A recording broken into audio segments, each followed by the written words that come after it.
தேவநாமம் மகிமைப்படுவதாக. ஜெபமே ஜெயம். வேதாகமம், நம்ம கையில் இருக்கிற வேதாகமமே ஒரு ஜெப புத்தகமாக இருக்கிறது. முற்பிதாக்களின் ஜெபத்தை பற்றி நம்ம பார்ப்போம். ஆபிரகாமின் ஜெபம். ஆபிரகாம் எதுக்காகலாம் ஜெபிச்சாருன்னு பார்த்திங்கன்னா, ஆதியாகமம் 20ஆம் அதிகாரம் 7வது வசனம் சொல்லுகிறது. அவர் என்ன பண்ணுறாரு, தன் மனைவி எடுத்துக்கிட்ட அபிமேலக்குக்காக அவர் ஜெபிக்கிறாரு. அந்த மனுஷனுடைய மனைவி அவனிடத்தில் அனுப்பிவிடு, அவன் ஒரு தீர்க்கதரிசி, நீ பிழைக்கும்படிக்கு அவன் உனக்காக வேண்டுதல் செய்வான்.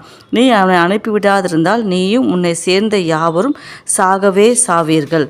அப்போது இங்கே பார்த்திங்கன்னா, அபிமேலக்கு ஒரு ராஜா என்ன பண்ணுறாருன்னா, சாராலை எடுத்துட்டார். ஆனால் கர்த்தர் போய் அவரை எச்சரிக்கிறாரு. என்னென்னா, நீ உத்தம இருதயத்தோடு இதை செய்தாய், நான் அறிந்திருக்கிறேன். அது வசனம் 20ஆம் அதிகாரம், ஆதியாகமம் 20ஆம் அதிகாரம் 6ஆம் வசனம் சொல்லுது. அப்பொழுது தேவன், உத்தம இருதயத்தோடு நீ இதை செய்தார் என்று நான் அறிந்திருக்கிறேன். நீ எனக்கு விரோதமாய் பாவம் செய்யாதபடிக்கு உன்னை தடுத்தேன். ஆகையால் நீ அவளை தொட நான் உனக்கு இடம் கொடுக்கவில்லை. அப்படி சொல்லிட்டு அவர் சொல்கிறாருன்னா, அபிமெலேக்கு குடும்பத்தார் பிழைக்கணும் அப்படின்னா ஆபிரகாம் அபிமெலேக்குக்காக வேண்டுதல் செய்யணும். அப்போ தான் அபிமெலேக்குடைய குடும்பத்தாரை கர்த்தர் என்ன பண்ணார், சாகாதபடிக்கு பாதுகாப்பார். அப்போ பார்த்திங்களா, ஆபிரகாமுடைய ஜெபம் எப்படியாப்பட்டது இருந்துச்சு பார்த்திங்களா. அவர் எதுக்காக அடுத்து ஜெபிக்கிறார், தன் சகோதரனுடைய மகன் லோத்துடைய குடும்பத்திற்காக ஜெபிக்கிறார். இந்த லோத்துடைய குடும்பம் நீங்கள் பார்த்தீங்கன்னா தெரியும். அவர் ஒவ்வொரு முறையும் போயிட்டு அதெல்லாம் போய் மாட்டிப்பார். அந்த சமயத்தில் ஆபிரகாம் தான் என்ன பண்ணுறாரு, அவருக்காக ஜெபிக்கிறாரு. என்ன ஜெபிக்கிறாரு அப்படி பார்த்தீங்கன்னா, ஆதியாகமம் 18ஆம் அதிகாரம் வசனங்கள் 23 பார்த்திங்கன்னா, அப்பொழுது ஆபிரகாம் சமீபமாக சேர்ந்து துன்மார்க்கனோடு நீதிமானை அழிப்பீரோ ஆண்டவர். அப்போ ஒவ்வொரு ஸ்டெப் பை ஸ்டெப்பாக ஜெபிச்சுட்டு வர்றாரு அவங்களுக்காக. அப்புறம் 32வது வசனம் பார்த்திங்கன்னா என்ன சொல்கிறது, அப்பொழுது அவன் ஆண்டவருக்கு கோபம் வராதிருப்பதாக நான் இன்னும் இந்த ஒரு விசை மாத்திரம் பேசுகிறேன், 10 நீதிமான்கள் அங்கே காணப்பட்டால். அதற்கு அவர் சொல்கிறார், 10 நீதிமான்கள் இருந்தால் நான் என்ன பண்ண அந்த பட்டணத்தை அழிக்க மாட்டேன். ஒவ்வொரு முறையும் என்ன பண்ணுறாரு, அவர் அப்படியே குறைச்சி கர்த்தருக்கு முன்னால் போய் நின்று லோத்துக்காக என்ன பண்ணுறாரு, ஆபிரகாம் ஜெபிக்கிறாரு. 18ஆம் அதிகாரம் 24ஆம் வசனம் பார்த்திங்கன்னா கூட பார்த்திங்கன்னா, அந்த பட்டணத்துக்குள்ளே வெறுவேளை 50 நீதிமான்கள் இருந்தாங்களா, அவங்களுக்காக நீங்கள் அழிக்காமல் இருப்பீங்களா. 32வது வசனம் என்ன சொல்லுது அப்படி பார்த்தீங்கன்னா, இதை தான் நீங்கள் ஒரு விசை ஆண்டவர் உங்களுக்கு கோபம் மூலாமல் இருப்பதுக்காக. அப்போது கர்த்தர் ஆபிரகாமின் ஜெபத்தை கேட்டு லோத்து என்ன பண்ணார், காப்பாற்றினார். ரெண்டாவது, ஈசாக்கு எப்படி ஜெபிக்கிறாருன்னா, தன் மனைவிக்காக, மலடியாக இருந்த தன் மனைவிக்காக ஈசாக்கு என்ன பண்ணுறாரு, ஜெபிக்கிறாரு. அப்போ கர்த்தர் அவருடைய ஜெபத்தை கேட்டு அவருக்கு என்ன பண்ணுறாரு, ரெட்டை பிள்ளைகளை கொடுத்தாரு. ஆதியாகமம் 25ஆம் அதிகாரம் 21ஆம் வசனம், மலடியாக இருந்த தன் மனைவிக்காக ஈசாக்கு கர்த்தரை நோக்கி வேண்டுதல் செய்தான். கர்த்தர் அவன் வேண்டுதலை கேட்டருளினார். அவன் மனைவி ரெபேக்காள் கர்ப்பம் தரித்தாள். இப்போ பார்த்திங்கன்னா, ஈசாக்குடைய ஜெபம் மலடியாக இருந்த தன் மனைவிக்காக ஜெபிக்குதாங்க. அப்புறம் பார்த்திங்கன்னா, யாக்கோபு அவரும் முற்பிதாக்கள் தான். ஆபிரகாம், ஈசாக்கு, யாக்கோபு 3 பேரும் முற்பிதாக்கள். ஆபிரகாம் ஜெபத்தை பார்த்தோம், ஈசாக்குடைய ஜெபத்தை பார்த்தோம். இப்போ யாக்கோபு என்ன ஜெபிக்கிறார் பார்த்திங்கன்னா, அவர் எல்லாவற்றையும் அக்கறைப்படுத்தி விட்டு, அதாவது தனக்கு இருக்கிற எல்லா ஆசீர்வாதத்தையும் அக்கறைப்படுத்தி, அதாவது அந்த பக்கமாக இந்த கரைக்கு அக்கறைப்படுத்திட்டு தனித்து தேவனோடு போராடி அவர் ஜெபிக்கிறாரு. ஆதியாகமும் 32ஆம் அதிகாரம் 22 அதுலேருந்து 29 வசனம் பார்த்தீங்கன்னா, 22 நீங்கள் படித்து பார்த்தீங்கன்னா தெரியும். அவர் என்ன சொல்கிறாருன்னா, ராத்திரியில் எழுந்திருந்து தன் 2 மனைவிகளையும் தன் 2 பணிவிடைக்காரிகளையும் தன்னுடைய 11 குமாரையும் கூட்டிக் கொண்டு யாப்போக்கு என்கிற ஆற்றின் கரையை கடந்து என்ன பண்ணுறாரு, எல்லாத்தையும் அக்கறைப்படுத்துகிறாரு. அவர்களை சேர்த்து ஆற்றை கடக்க பண்ணி தனக்கு உண்டான யாவையும் அக்கறைப்படுத்தி யாக்கோபு பிந்தி தனித்திருந்தான். அப்பொழுது ஒரு புருஷன் விடியுமலும் அவனோடு போராடினான். அப்போ அவர் ஜெபிக்கிறதுக்கு முன்னால் தனக்கு இருக்கிற எல்லாத்தையும் அக்கறைப்படுத்திட்டு தனிச்சு இருந்து கர்த்தரோட போராடி ஜெபிச்சார். அதனால தான் கர்த்தர் அவர் சொல்கிறாரு, நீ யாக்கோபு இல்லைப்பா, அவனை இஸ்ரவேல்னு சொல்லி உன்னை ஆசீர்வதிக்கிறேன் அப்படின்னு சொல்லி, தேவனோடு மனுஷனோடு போராடி மேற்கொண்டாயே அப்படின்னு சொல்லி அந்த இடத்துல கர்த்தர் அவர் என்ன பண்ணுறாரு, ஆசீர்வதிக்கிறாரு.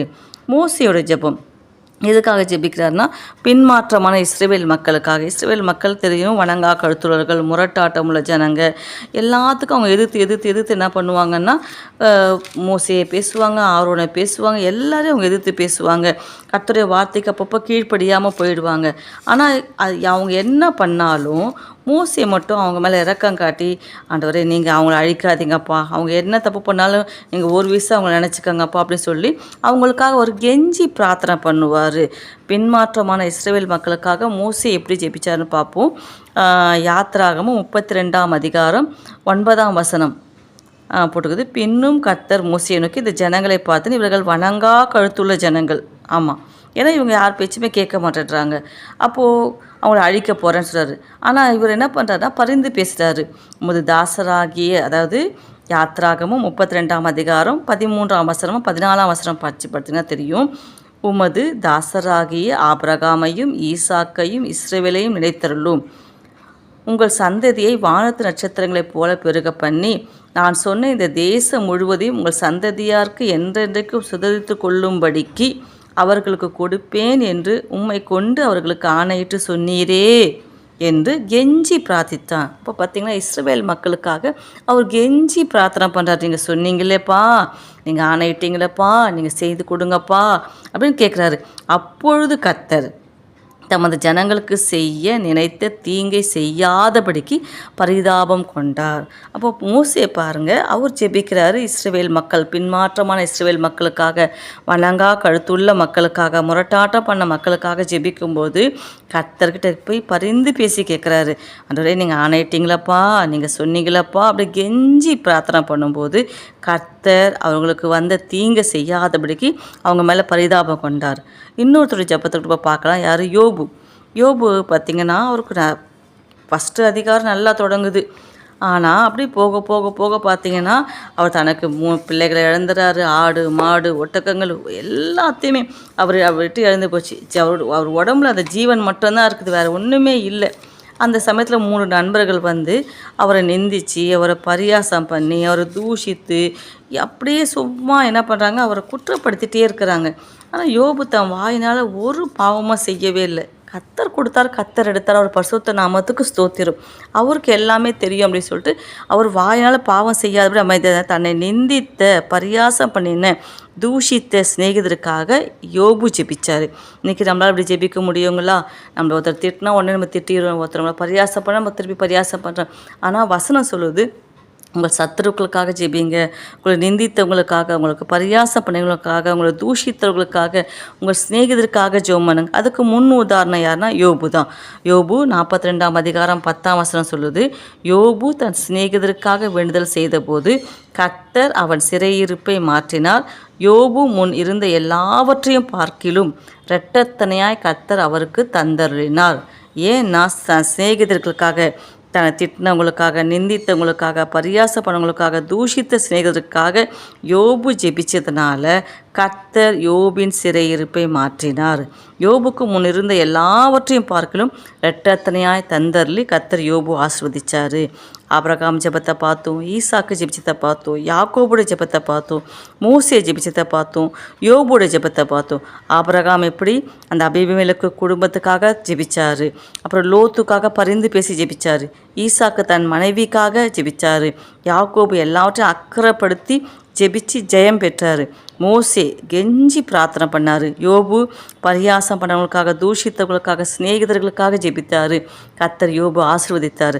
ஆபிரகாமின் தேவன், ஈசாக்கின் தேவன், யாக்கோபின் தேவன், மோசேயின் தேவன், யோபுடைய தேவன் நிச்சயமாக நம்முடைய ஜெபங்களுக்கு பதில் கொடுப்பார். ஜெபமே ஜெயமாய் ஆகும்.